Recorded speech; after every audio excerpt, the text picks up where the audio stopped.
Thanksgiving wouldn't be complete without a pumpkin pie.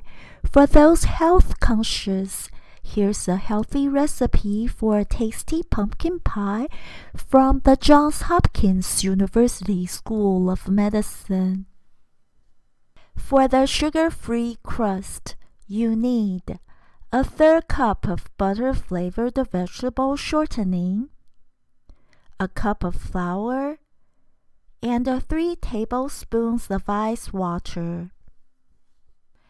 For the pumpkin filling, you need 1 15-ounce can of pumpkin, 3/4 cup of sugar, a half cup of egg substitute, 1 teaspoon of cinnamon, a half teaspoon of ground ginger, 1/4 teaspoon of nutmeg, 1/4 teaspoon of ground cloves, and a 12-ounce can of evaporated skim milk.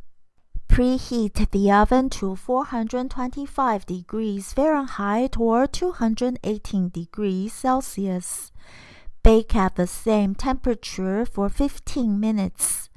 Reduce heat to 350 degrees Fahrenheit or 117 degrees Celsius. Keep baking for 30 minutes longer or until a taster inserted in the center of the pie comes out clean. This pumpkin pie serves 8 people. Each serving contains only about 278 calories, compared with an average around 374 calories in one slice of commercially prepared pumpkin pie, according to data from the U.S. Department of Agriculture. Bon appétit!